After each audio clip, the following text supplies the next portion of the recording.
გამარჯობა. დღეს მინდა რომ ერთ ძალიან საინტერესო ამბავში ჩავიხედოთ. ვისაუბროთ პირველ ქართულ ფულზე. ეს არის ისტორია, რომელიც ფაქტობრივად ჩვენი ეკონომიკური იდენტობის საწყისია. მოდი პირდაპირ შეკითხვებს დავიწყოთ. ოდესმე გიფიქრიათ, როგორი იყო ჩვენი საქართველოს ისტორიაში ყველაზე პირველი ფული.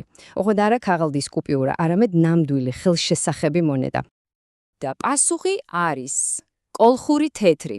ხო, სწორედ ეს მონეტაა, საიდანაც იწყება საერთოდ ქართული ფულის ისტორია. წარმოიდგინეთ, ეს არის უძველესი, მძლავრი და თავისი დროის ნამდვილი ინოვაცია, რომელმაც ყველაფერი შეცვალა. მაგრამ სანამ უშნოლოდ კოლხეთზე გადავართ, მოდი ერთი წამით დავფიქრდეთ.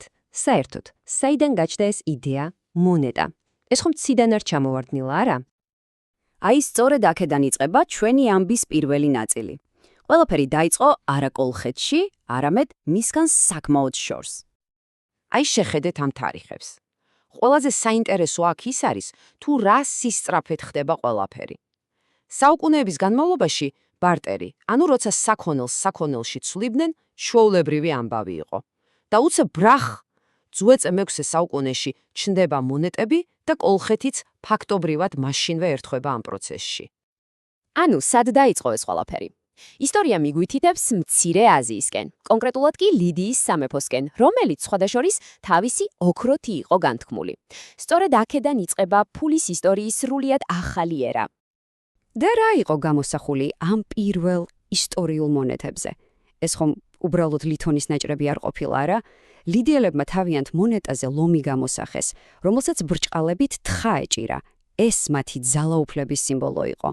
და მალევე ამ იდეას აიტაცებს კუნძული ეგინა, რომლებიც თავიანთ მონეტებზე ზღვის კუს გამოსახავენ, რაც მათ საზღვაო ვაჭრობაზე მიანიშნებდა. და იცით რა ხდება? როცა კარგი იდეა ჩნდება, ის ცეცხლივით ედება ყველაფერს. ზუსტად ასე მოხდა მონეტის შემთხვევაშიც. იდეა ელვის სისწრაფით გავრცელდა მთელ ბერძნულ სამყაროში. თითქოს ყველა მიხვდა, რომ ეს რაღაც სრულიად ახალი და რევოლუციური იყო. და თითოეული დიდი ქალაქი, ანუ პოლისი, ცდილობდა ამ ახალ გამოგონებაზე თავისი კვალი დაეტოვებინა. მაგალითად, ათენი, სიბრძნის ქალღმერთის ქალაქი. რას დაახატავდნენ? თუ არა ბუს ან ზეთიხილის შტოს. ეს ხომ მათი იდენტობის ნიშანი იყო. შემდეგი კორინთო. მდიდარი სავაჭრო ქალაქი. მათი არჩევანი, რა თქმა უნდა, მითიური ფრთოსანი ცხენი, პეგასი.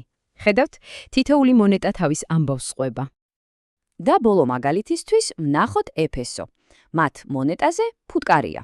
შრომის მოყვარეობის სიმბოლო. მოკლედ, მონეტა გახდა არა მხოლოდ ფული, არამედ ქალაქის სავიზიტო ბარათი. და სანამ ეს დიდი ქალაქები თავიანთ იდენტობას ჭედავდნენ ამ პატარა ვერცხლის მონეტებზე, შავი ზღვის სანაპიროზე ერთი ძლევამოსილი სამეფო ამ ყველაფერს აკვირდებოდა და ემზადებოდა, რომ თავისი სიტყვა ეთქვა.